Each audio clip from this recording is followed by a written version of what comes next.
Bom dia. Bom, meu nome é Guilherme Chin, eu sou médico veterinário da Coordenadoria de Defesa Agropecuária do Estado de São Paulo. Eu queria, primeiramente, agradecer o convite que foi feito pela professora Bruna para participar desse simpósio, né?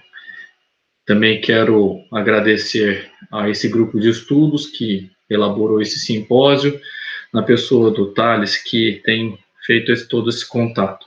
E sinto-me extremamente honrado por participar desse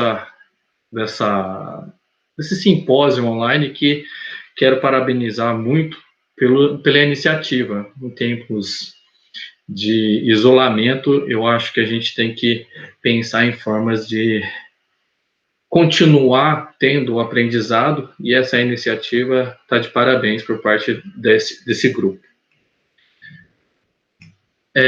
O tema que eu vou abordar, todo mundo já conhece, mas é um tema mais complicado. Quando veio essa ideia de fazer um simpósio, né, online de produtos, né, de inspeção de produtos e saúde pública, aumenta um pouquinho mais a responsabilidade. Porque eu não estou falando só da raiva de herbívoros no estado de São Paulo. Eu acho que a saúde pública envolve muito mais do que só falar o que acontece com os herbívoros, e durante a apresentação a gente vai chegar a essa conclusão. Primeiramente porque a gente tem que trabalhar a parte de saúde única. Não sei se vocês têm conhecimento, mas a saúde única entra a gestão da saúde animal, da saúde humana e da saúde ambiental. Trabalhar tudo em conjunto e todos os fatores, né? Então, qual que é o papel do médico veterinário? Qual que é o papel da medicina veterinária em função disso? A gente trabalha a saúde animal visando a saúde humana. A gente trabalha a saúde animal visando preservação do meio ambiente. Então, responsabilidade com a saúde animal, responsabilidade com a saúde humana e, mais importante ainda, a responsabilidade com o meio ambiente.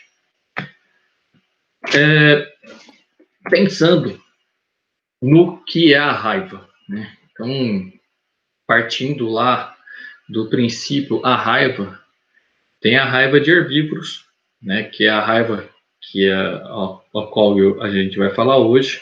Ela afeta não só os herbívoros, mas qualquer mamífero. Mas o estado de São Paulo tem como peculiar interesse nessas espécies de herbívoros de produção. Então, essas aqui são as espécies a qual a gente tem um direcionamento do nosso trabalho. Não tem como falar da raiva sem falar da doença do agente, né? Então, a raiva como uma doença que afeta todos os mamíferos, inclusive os seres humanos, ela é fatal. Quando a gente fala em letalidade da raiva, 99,N9%, é porque, em detrimento à quantidade de quem se salva da raiva, a quantidade de pessoas que vêm a óbito por causa da raiva. Mais para frente eu vou falar sobre números propriamente dito, mas a raiva é uma doença que não tem cura. Não podemos pensá-la com cura. Então, nós trabalhamos a parte de prevenção. A prevenção não só entra com a vacinação, mas também entra com as medidas que são adotadas para que a raiva não entre, não chegue até nós. Principalmente a raiva hoje, que a gente fala que é a raiva de herbívoros, que é a raiva causada por um transmissor que vem do meio silvestre. Registros sugerem que ela já existia há mais de 2.000 anos antes de Cristo, então uma doença que 4.000 anos de registro que ela existe. No Brasil, o primeiro diagnóstico foi em Santa Catarina, em 1911, quem fez foi em Carini. Então, um pouco da própria raiva, né? Falar chovendo molhado, isso que todo mundo já leu, todo mundo já estudou, mas uma característica muito importante da raiva, em tempos onde a gente aprende a lavar a mão, aprende a usar álcool gel, desinfetantes, Qualquer desinfetante lipossolúvel que cause solubilidade de gorduras é suficiente para matar o vírus da raiva. O vírus da raiva é um vírus muito fraco, muito sensível. Então, em caso de acidente, lavar com água e sabão talvez não impeça a entrada de partículas virais, mas então diminui a quantidade de partículas infectantes que consigam atingir o sistema nervoso. Transmissão. Tá? Eu acho que a raiva é uma doença que precisa.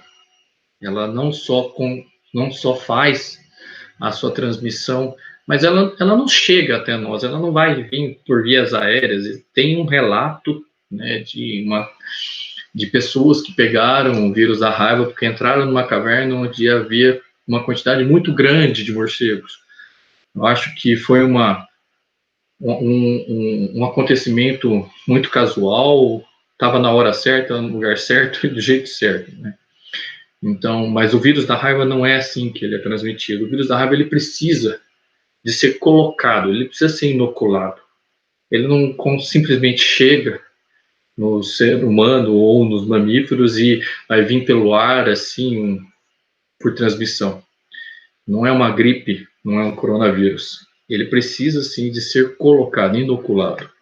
Então, a porta de entrada, uma solução de continuidade. Que tipo de solução? Pode ser uma mucosa ocular, tá? Então entra por via. O olho é um lugar muito complicado, é uma via muito próxima do sistema nervoso central, mas já muito enervado, então tem muita condição dos vírus se desenvolver. Agressões, né? Aquilo que eu falei para vocês, né? As agressões que são a forma do vírus conseguir chegar. Não é simples do vírus chegar, então ele precisa ser inoculado.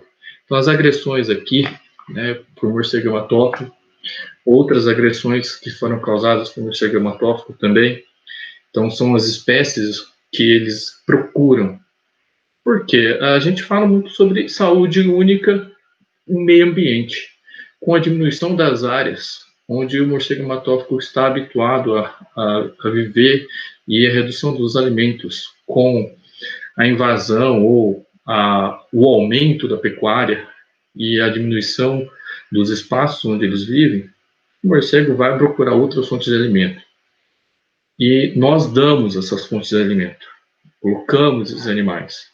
E o morcego ele vai usar e ele vai se alimentar.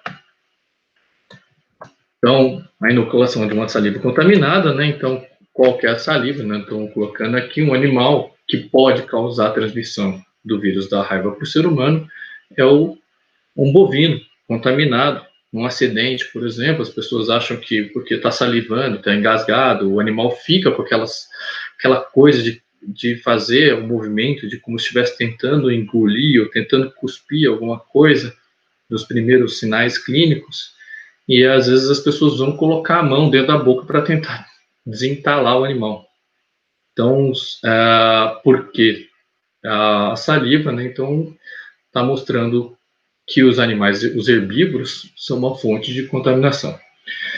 Não tem registro, nós temos registros de gatos, cachorros, o próprio morcego hematófago ou outras espécies de morcego, mas é sempre um risco. Então, os sintomas nos seres humanos, eu nunca vi em casos de raiva, já vi vídeos, existem vídeos na internet, o YouTube está aí para isso, onde você vê vários casos de raiva. Então, quem fala é uma gripe muito forte, um mal-estar geral, pequeno aumento de temperatura, anorexia, cefaleia, né? Por ser um vírus que afeta o sistema nervoso central, então vai causar dor de cabeça, vai causar náuseas. O que você vê nos vídeos é irritabilidade, inquietude, a sensação de angústia, pelos que a gente vê nos vídeos, as pessoas estão angustiadas, estão nervosas, estão delírios, e quando está chegando mais para sintomas finais, espasmos musculares involuntários generalizados e convulsões. A fonte dessas informações é o site do Ministério da Saúde, mais para frente eu explico algumas coisas e eu tirei todas as informações de sites do Ministério da Saúde, site do Ministério da Agricultura, Instituto Pasteur, OMS, OIE e outros que a gente tem, busca as informações. A profilaxia. No ser humano, a profilaxia basicamente é a vacina, né, pré-exposição. Então, nós temos o grupo de risco. Quem são os grupos de risco? Médicos veterinários, que vão lidar com animais com sintomatologia e possíveis animais com raiva. Nós temos as pessoas que lidam, né, tosadores, banhistas de cachorro, pessoas que trabalham na vigilância sanitária, saúde pública, né, todos esses são grupos de risco, são pessoas que vão entrar em contato possivelmente com um animal contaminado. Setor de zoonoses que vai lá, recolhe morcego quando alguém chama, são pessoas que estão sempre lidando com esse tipo de situação. O que tem acontecido, nós não temos aparecido com muitos animais, cachorros ou gatos, com o vírus da raiva, ou com o diagnóstico de raiva. Mas nós temos muitos morcegos que são capturados em área urbana, diversas espécies insetívoras, frugívoras, nectarívoras, que têm diagnóstico positivo, né? Nós temos alguns morcegos que se adaptaram muito bem à área urbana, como o Artibeus, que é um morcego frugívoro, e o molossos que são insetívoros, esses têm uma grande adaptação ao ambiente urbano. Nas cidades a gente tem o hábito de plantar frutas, nós temos o hábito de acender as luzes e os insetos vêm e os morcegos se adaptaram à situação. Então, essas pessoas que trabalham com esse tipo de risco, eles devem sim ser vacinados. E aí, conforme o esquema, né, são 3 doses de vacinas, intradérmica, com 0,1 ml, isso vai ser mensurado após 30 dias da última dose, e se for maior ou igual a meia unidade internacional por ml, é considerado como protegido. E, caso dê menos, repete uma dose e tenta reavaliar a sorologia após 14 dias. Porém, algumas pessoas, como alguns animais, nunca vão responder a vacina, nunca vão ter sorologia. Então, essas pessoas não podem e devem evitar ao máximo entrar em contato com animais ou pessoas que tenham suspeita de raiva. Pós-exposição é quando uma pessoa é agredida ou tem algum tipo de acidente, né, que a gente pode chamar de acidente, entrar em contato com saliva sem ter uma mordida. Então, essas pessoas podem ter alguns tipos de tratamento, né, com soro, com vacina, para que bloqueie a replicação viral no meio do caminho. Então, pessoas que são do meio rural e, de repente, entraram em contato com um animal que estava com sintomatologia de uma síndrome neurológica, e esse animal vem ao óbito sem diagnóstico mesmo, já começa com tratamento pós-exposição. Então, de acordo com a agressão e o tipo de acidente. Ou vai ser só uma vacina, ou vai ficar só em observação, se tem como observar o animal, se não tem como observar o animal, tudo isso deve ser levado em consideração. Tratamento. Como eu disse, a raiva é uma doença quase 100% letal. Ela só não é 100% letal que nós temos 5 casos de pessoas que se recuperaram da raiva. 3 nos Estados Unidos e 2 no Brasil. E mais para frente a gente fala sobre esses casos no Brasil. Então, todos esses protocolos, eles estão no site do Ministério da Saúde. Se vocês entrarem lá, tem a parte da raiva e vai ter essas informações lá. Quando eu falei sobre a raiva e as diferentes ocorrências, e por que fala tanto de saúde única, envolvendo humana, animal e do meio ambiente, é quando a gente vai observar o tipo de ocorrência que nós estamos tendo com referência à raiva. A raiva nós temos 3 variantes, 4, vamos dizer assim, né? Nós temos a variante que é a raiva furiosa, que é a variante 1 e 2, que são os animais, a raiva urbana. O tipo de transmissor é diferente para cada tipo de raiva. Então, nós temos os carnívoros domésticos e outros carnívoros que podem transmitir essas variantes, né, a 1 e 2, que a gente chama de raiva furiosa. E nós temos a raiva paralítica, né, ou a raiva silvestre, que ela é do meio silvestre. Quem é o principal transmissor desse vírus são os morcegos, e o principal transmissor desse vírus é o morcego hematófago. Por que eu falo tanto do morcego hematófago e não vou falar dos outros morcegos? Os outros morcegos, eles não, mesmo com o vírus desenvolvendo a raiva, eles não vão agredir. É um acidente, é uma ocorrência não normal esses vírus serem transmitidos por outros morcegos. Porque geralmente eles vão estar voando de dia, caídos no chão, e alguém ou algum animal vai mexer com esse morcego, e se ele não estiver morto, ele pode vir a morder como forma de proteção, mas não como ataque. Né? O morcego hematófago, ele tem o hábito de inocular o vírus mesmo, principalmente por causa da sua ecologia no ciclo viral. O morcego hematófago desmodus, ele consegue viver um tempo transmitindo o vírus sem desenvolver sintomatologia. Ele vai morrer de raiva? Vai, mas ele consegue sobreviver por um tempo transmitindo o vírus. Então, transmissor, morcego hematófago desmodus cutuncus. E a variante do sagui, que também são os primatas não humanos, né, que podem transmitir esse vírus. Alguns acidentes de ocorrência no Brasil a gente vai observar mais para frente. Então, aqui, as variantes, as suas ocorrências e as fontes de infecção. Então, em 2015, a última ocorrência da variante 1, a fonte de infecção foi um cão no município de Corumbá, no Mato Grosso do Sul, num surto que ocorreu em cães, né, em carnívoros, na região de fronteira com a Bolívia. A variante 2, tendo fonte como o cão, variante 2, tendo a fonte como o gato, e a variante 3, que eu vou tentar aqui. Né, nos últimos anos, a variante 3 tem sido a que realmente tem causado o maior número de casos. E ela tem, e recentemente, até nesse mês de março desse ano, nós tivemos um caso no Rio de Janeiro. Mais para frente a gente faz um relato sobre esse caso. Mas 2017, 2018, 2019, 2020 foram anos onde esse vírus com frequência tem aparecido.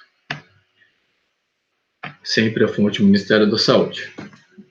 Raiva humana.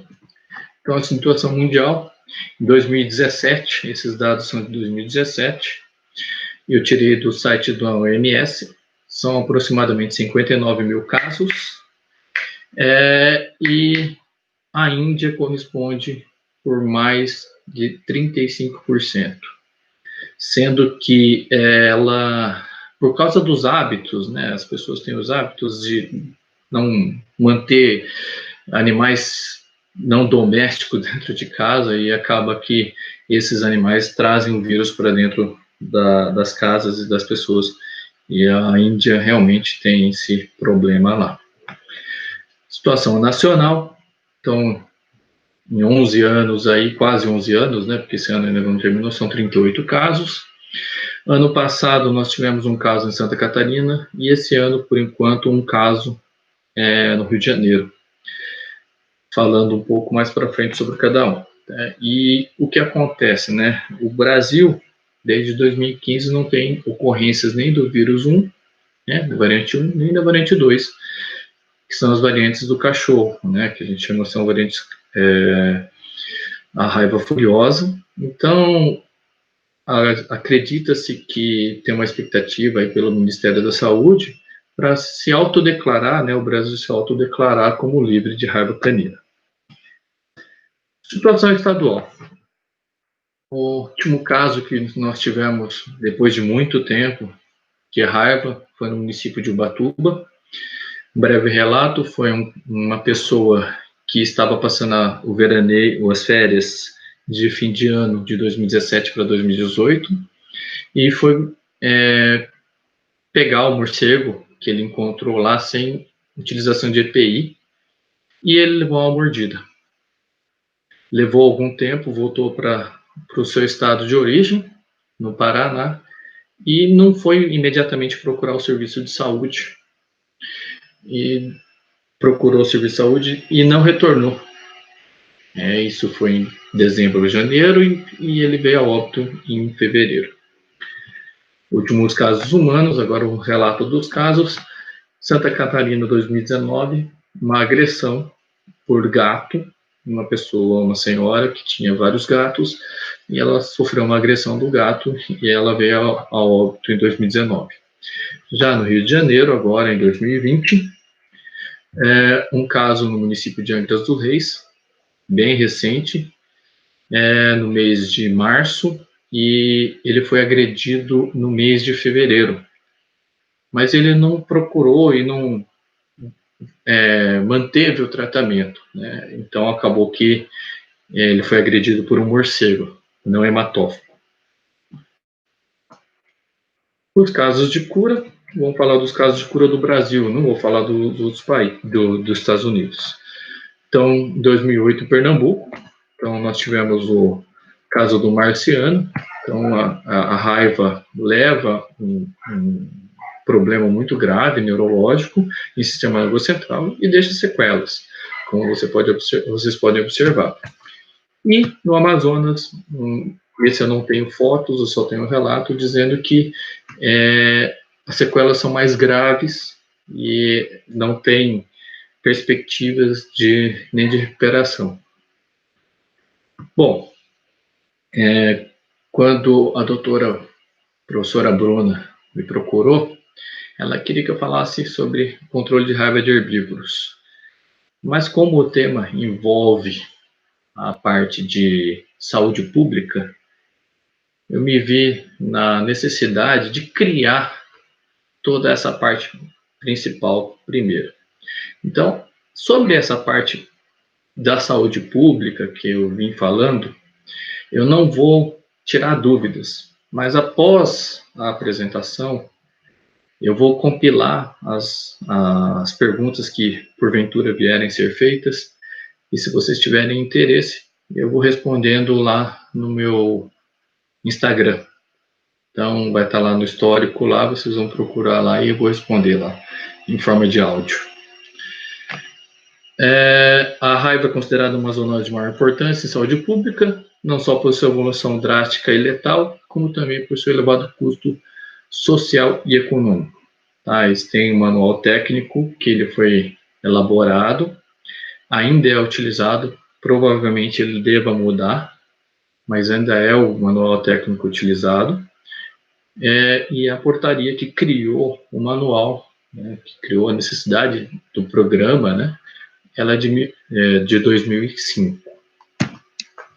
Então, as perdas em pecuária estimadas em centenas de milhões de dólares na América Latina.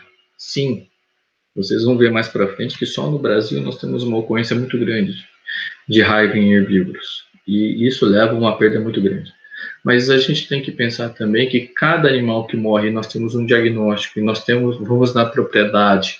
Tem pessoas que entraram em contato, tem também uma despesa com saúde pública muito alta. Pessoas que recebem o tratamento.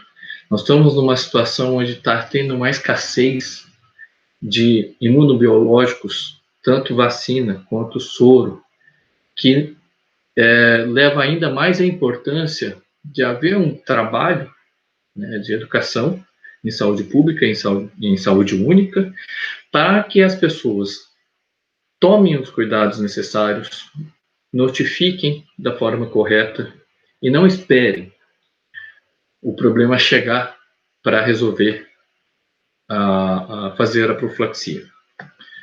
Então, o Programa Estadual de Controle de Raiva de Herbívoros, qual eu sou gerente no estado de São Paulo. Vou falar um pouco sobre as estratégias do programa, um breve histórico de 94 até 2019 e o panorama atual 2019, não vou falar de 2020, porque ainda estou compilando as informações. Então, o Programa Estadual de Controle de Raiva de Herbívoros, ele tem algumas estratégias.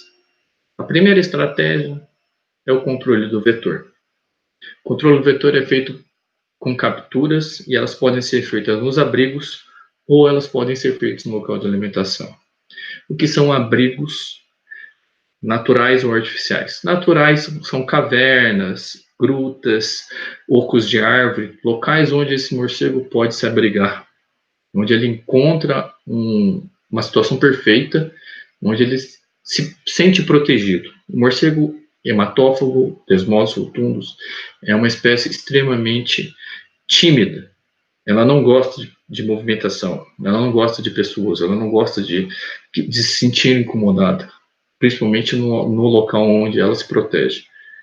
Então, os locais geralmente são afastados, de difícil acesso. Mesmo os artificiais, são casas abandonadas, são túneis, são galerias de água, que ficam em locais geralmente muito afastados. Só que nem sempre é possível encontrar o local onde esses morcegos estão alojados. Então, isso a gente faz de dia, a gente faz uma busca ativa pelo morcego. Mas nem sempre é possível. Quando não é possível, é feita a captura no local da alimentação. Então, durante a noite, monta-se uma tocaia com redes. Mais para frente eu vou mostrar qual tipo de rede. E é feita a captura no local de alimentação. A segunda estratégia, que anda junto, não é feito um ou outro, anda junto, é a vacinação de animais em área de foco. A vacinação antirrábica no estado de São Paulo não é obrigatória. Tem estados que fazem a vacinação obrigatória. Mas a vacinação nem sempre ela é uma solução a longo prazo. Ela é uma solução a curto prazo. A longo prazo, causa a falsa sensação que não existe o problema. O vírus não deixa de circular nas populações de morcego porque os animais estão vacinados. O vírus vai continuar circulando e as populações de morcego vão continuar aumentando. A vacinação dos rebanhos de herbívoros causa a sensação de que não tem problema. Então, o morcego está lá se desenvolvendo e está aumentando a população. A vacinação diminui a notificação. Muitas vezes a notificação é do animal morrendo. A perda de um animal e o risco é muito grande. Mas sendo feito o trabalho de educação sanitária correto e medidas adotadas pelo Serviço de Saúde Pública sendo feitas da forma ágil e necessária, isso vai trazer para as populações que entrem em contato com esses animais uma segurança muito maior. Então, o vetor, morcego hematófago Desmos rotundus, então a gente trabalha o Desmos rotundus. Existem aproximadamente 1.400 espécies de morcegos no mundo. No estado de São Paulo, nós temos registrado a ocorrência de 178 espécies. Somente 3 espécies são hematófagas, e as 3 espécies ocorrem no estado de São Paulo. Porém, a única espécie que se adaptou muito bem a se alimentar de mamíferos domésticos é o Desmos rotundus. Tem outras espécies, como o dífila, o diemus, eles se alimentam de aves, preferencialmente, de animais menores. Já o Desmodus, ele se alimenta muito bem de suínos, ovinos, caprinos, bovinos, bubalinos, equinos e outras espécies domésticas, e isso aumenta ainda a necessidade maior de fazer o controle. Esse aqui é um morcego, um Desmodus. Como vocês podem observar, ele tem um sulco no lábio inferior, por onde a língua ela é apoiada e ele utiliza para se alimentar. Então, o morcego ele não suga, ele lambe o sangue. Então, aqui um abrigo, esse é um abrigo natural, é uma gruta nas proximidades da região central do estado de São Paulo, precisamente no município de Anhembi. Aqui um morcego capturado nessa gruta. Essa é uma outra coloração de morcego. Vocês podem observar que aquele primeiro morcego ele era com o pelo mais queimado. O anterior era um pelo mais castanho, escuro. E esse aqui é uma raridade, um morcego albino, um Desmodus albino.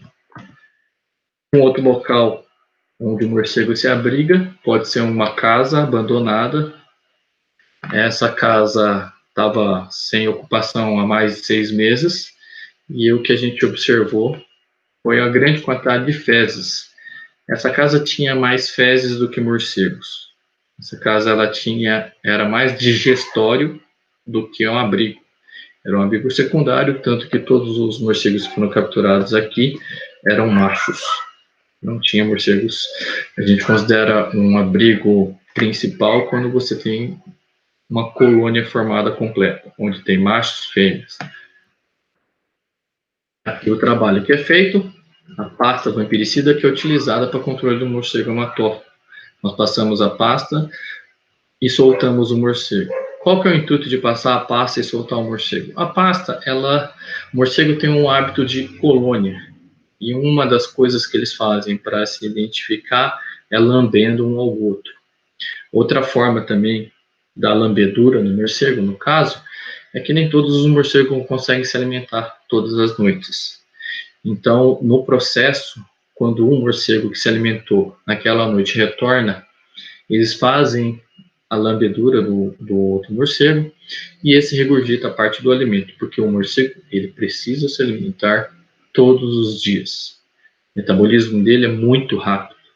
Se ele não se alimentar todos os dias, ele morre. Então, aqui, quando eu falei que eu exemplificaria a forma de captura, uma das formas que a gente utiliza é a instalação de redes passarinheiras. Elas são utilizadas para passarinho e ela funciona muito bem. Porque o morcego ele não para quieto. Se você não tira ele rápido, ele enrola tudo, corta a rede, morde a rede, corta a rede. Então, é necessário, sempre que um morcego é aprisionado na rede, você retira ele para colocar ele na gaiola. Então, aqui mais próximo, dá para ver mais perfeitamente o sulco no lado inferior. Aqui eu estou mostrando o que a gente procura. Muitas vezes é mais fácil você procurar indícios de morcego no chão do que achar os indícios de morcego no teto. Porque não é fácil identificar um morcego porque ele está no teto. É difícil. Tem diversas espécies, nós trabalhamos só uma. Então, como identificar? Essa mancha escura no chão, como pode observar aqui, ela indica a presença de morcegos. A outra coisa é o cheiro. O cheiro, quando tem uma grande quantidade de fezes por muito tempo, essas fezes começam a apresentar um odor pútrido de carniça muito forte.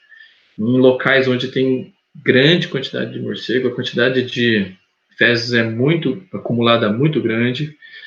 Nós temos uma formação de amônia, então o cheiro é muito forte, arde os olhos. Entrar com equipamento de proteção é necessária e importante. Então, quando a gente procura morcego, mais fácil é achar os indícios das fezes, porque é o que ele vai deixar mais claro que é o morcego hematófago. Outros indícios não indicam tanto quanto as fezes. Após a captura, nós fazemos passar a pasta. Essa pasta é tóxica, então deve ser utilizado algum equipamento, algum utensílio para passar essa pasta. Passa mais ou menos uns 2 gramas, 1 a 2 gramas de pasta, e depois você solta o indivíduo. Então, aqui, após a passagem da pasta. Bom, vamos falar um pouco sobre os casos. Esses casos nacionais aqui são os casos em herbívoros, fontes do Ministério da Agricultura também, informações que a gente retira. Não, está um pouco errado a planilha do ano de 2019. Eu acho que não foi feita a comunicação. Então, aqui só apresenta 451 casos, mas, na verdade, só o estado de São Paulo, ano passado, nós tínhamos metade disso quase. Então, não está muito certo essa distribuição. Mas o que a gente pode observar que houve uma diminuição muito grande, né, do número de casos. No ano de 2000 nós tivemos até quase 8 mil casos e depois elas vêm diminuindo por causa dos programas que foram criados nos estados, não só no estado de São Paulo, mas em outros estados, para diminuir. Já no estado de São Paulo, não difere muito do que apresentou ali para o nacional.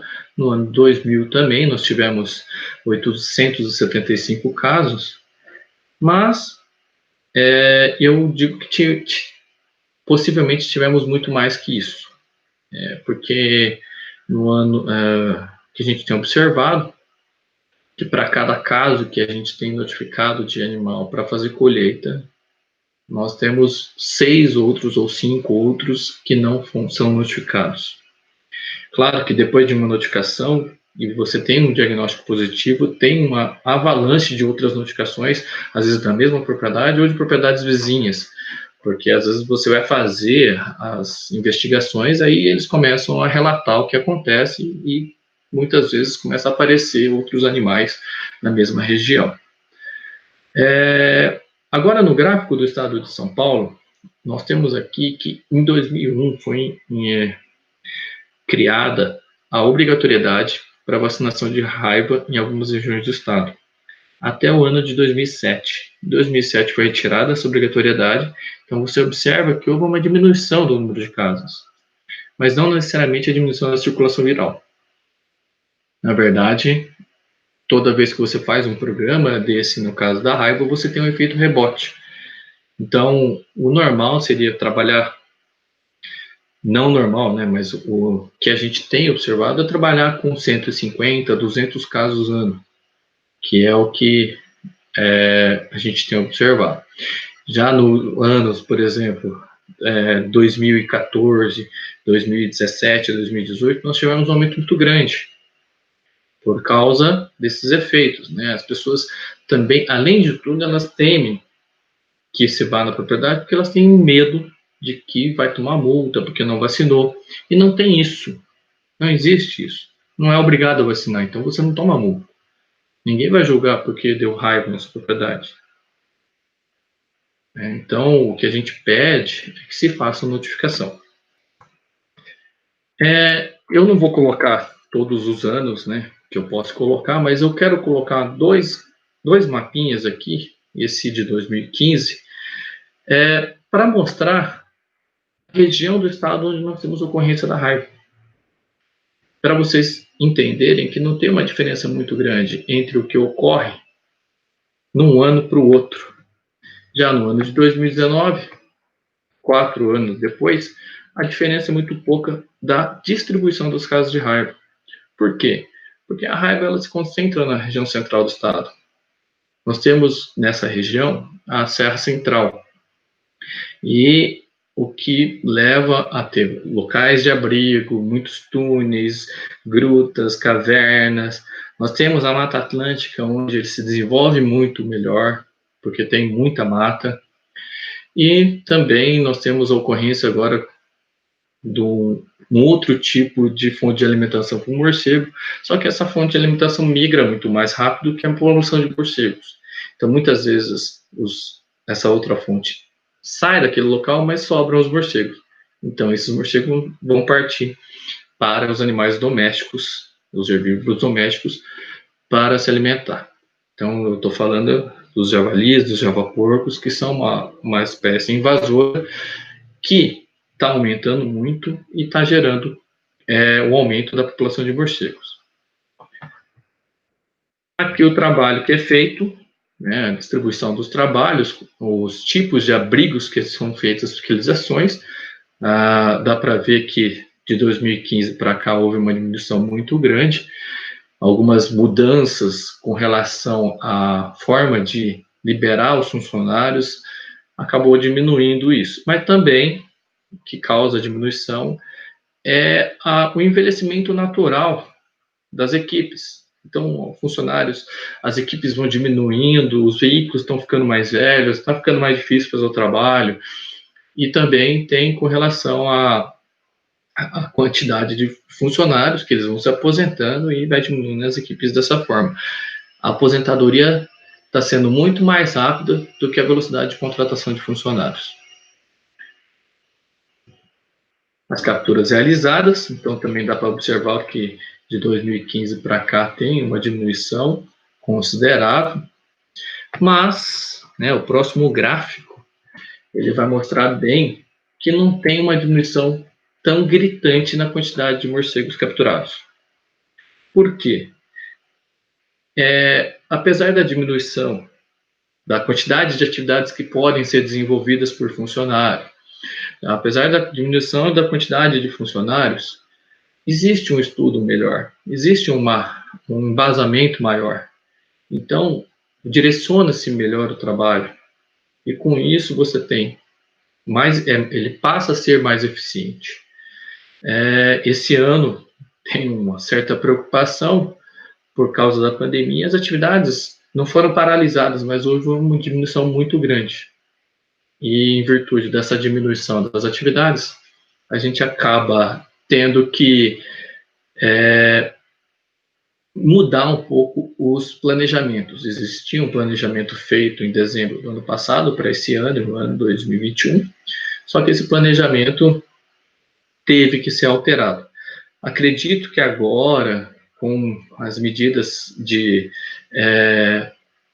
segurança, biossegurança, então máscara, álcool gel, luvas, eu acho que dá para fazer uma retomada gradual e na medida que for notando que está sendo possível fazer o trabalho, aumentar novamente a quantidade de atividades.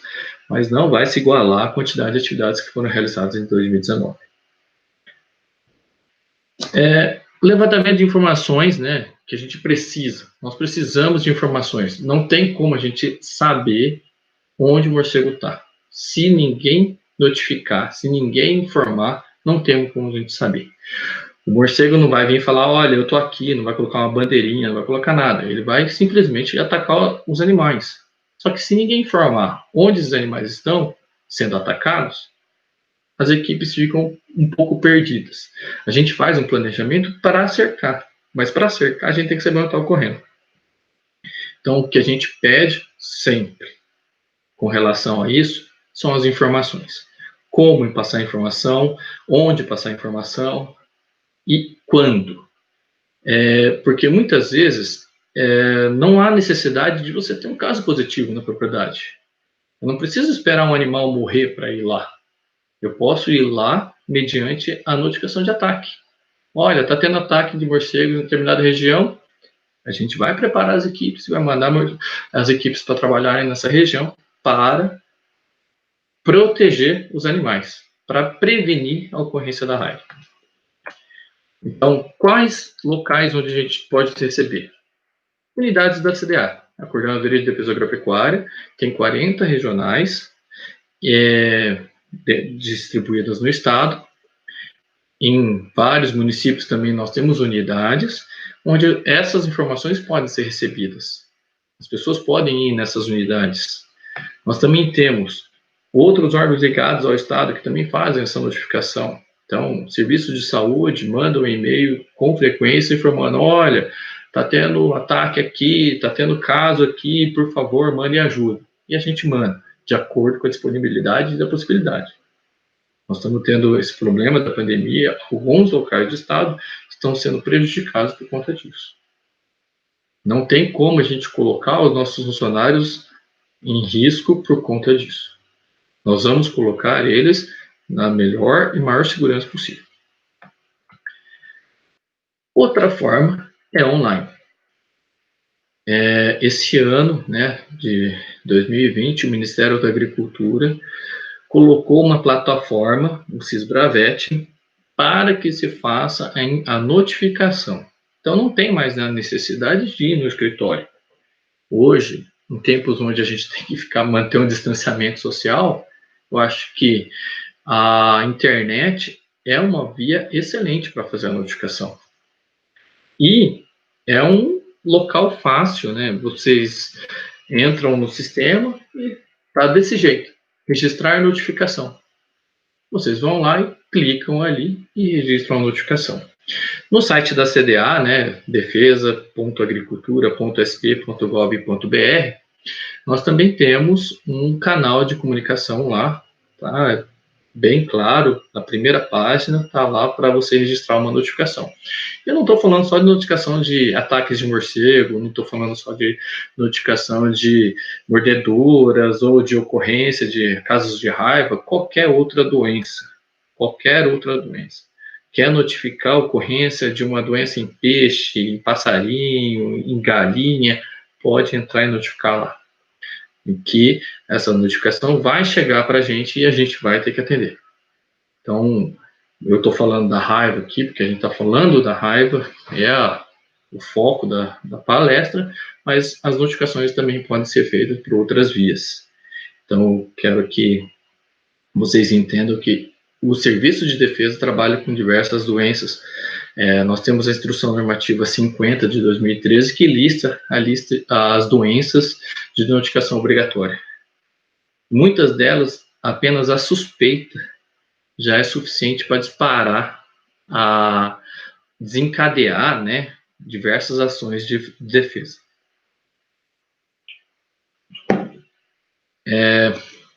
Então, e outras fontes de notificação. Telefone, WhatsApp também serve como formas de mandar notificações. O Estado de São Paulo precisa das informações, e a informação vem dessa forma.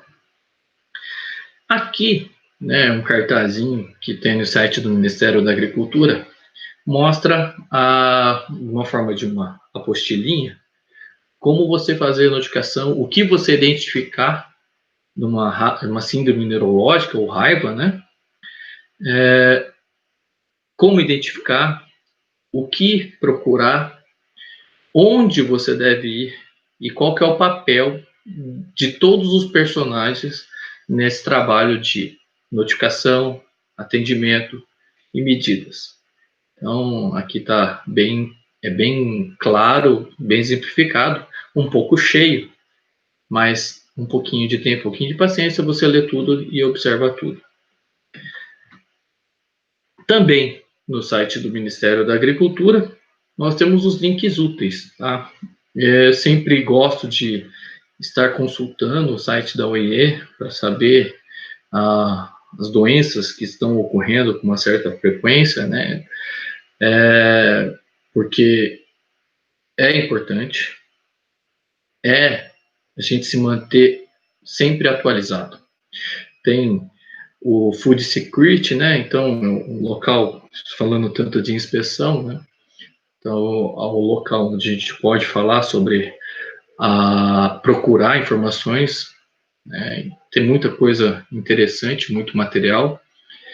No site do Ministério da Saúde, onde eu tirei boa parte das informações com relação à raiva humana, tem diversas tabelas, materiais informativos que eu utilizo, que qualquer um tem acesso, é público, tá? Com relação aos casos da raiva de Santa Catarina do ano passado e da raiva do Rio de Janeiro desse ano, eu tive que buscar outras fontes de informação, porque o site do Ministério não traz muitos relatos, ele traz a informação mais onde ocorreu, o que ocorreu, mas não como, quais foram as medidas que foram adotadas, não tem nada disso. Então, a gente tem que procurar um pouco mais. Nós temos o site do Pasteur, também, né, que indica qual é o tipo de diagnóstico. O Pasteur é laboratório de referência, né, o Instituto Pasteur é um laboratório de referência para diagnóstico de raiva. Então, muitas informações que a gente obtém é feito por lá. O Estado de São Paulo, né, através de todas as suas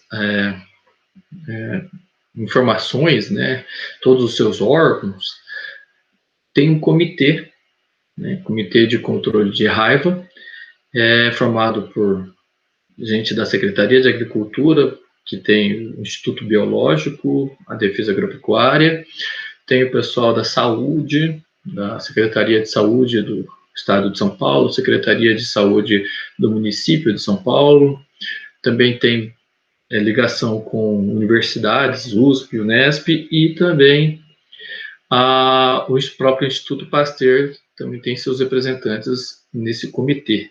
E esse comitê foi criado com o intuito de entender quais são as situações em cada um dos órgãos que estão envolvidos. Como eu disse, aqui o canal para vocês poderem entrar em contato, o meu e-mail, mas as perguntas que forem geradas e forem aparecendo durante a apresentação e após a apresentação, eu vou ver a apresentação e depois disso eu vou compilar essas perguntas, fazer um filtro e responderei lá no meu canal no Instagram.